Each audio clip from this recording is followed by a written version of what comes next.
কৃষি ভিত্তিক অর্থনীতিতে যারা মূল ভূমিকা পালন করেন সেই প্রান্তিক কৃষকদের 10,000 টাকা কৃষি ঋণ আমাদের সরকার ইতিমধ্যে মৌকুফ করেছে।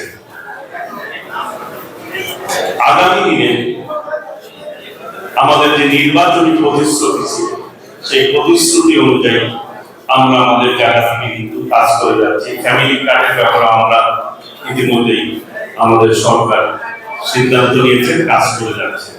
এবং কৃষি কার্ড কৃষকদের মাঝে বিতরণের জন্য আমরা আমাদের জায়গা থেকে আমরা কাজ করে যাচ্ছি। প্রান্তিক কৃষকরা যাতে লাভবান হয়, তারা যাতে তাদের সার, কীটনাশক, ঔষধ এবং কৃষি উপকরণ সামগ্রিক যাতে তারা সহজেই পায়, সেই ব্যাপারে আমরা আমাদের জায়গা থেকে পদক্ষেপ নেব ইনশাআল্লাহ। আমরা এই টাঙ্গাইলের ক্ষেত্রে আমি বলতে চাই ইতিমধ্যে সুন্দর থাকে সেই ব্যাপারে পদক্ষেপ নিয়েছে। আমি নির্বাচনের পূর্বে প্রতিশ্রুতি দিয়েছিলাম চাঁদাবাজ মুক্ত, সন্ত্রাস মুক্ত এবং কিশোর গ্যাং মুক্ত, মাদক মুক্ত। ইতিমধ্যেই প্রশাসন কিন্তু পদক্ষেপ নেওয়া শুরু করেছে। আপনাদের সহযোগিতা কিন্তু প্রয়োজন, বিশেষ করে সাংবাদিকদের। আপনারা নির্বাচনকালীন সময়ে সর্বোচ্চ সহযোগিতা করেছে। একটি ভালো নির্বাচন এই টাঙ্গাইলে উপহার দেওয়ার ক্ষেত্রে আপনাদের সহযোগিতা আছে।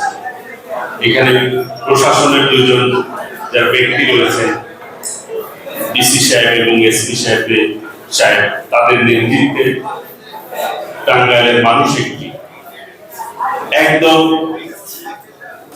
কোন বিশৃঙ্খলা ছাড়া শান্তিপূর্ণভাবে বা মানুষ অবাধে ভোট দেওয়ার একটি সুযোগ পেয়েছে। এই ধরনের নির্বাচন কিন্তু খুবই কমই আমরা লক্ষ্য করি। সেই জন্য তাদেরকেও আমি আন্তরিকভাবে ধন্যবাদ জানাচ্ছি।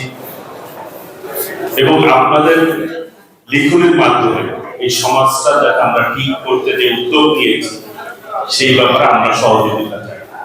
আমাদের উপরে আপনারা আস্থা রাখবেন। আমরা আমাদের জায়গা থেকে সর্বোচ্চ আন্তরিকতা, সততা দিয়ে, নিষ্ঠার সহিত আমরা কাজ করতে চাই।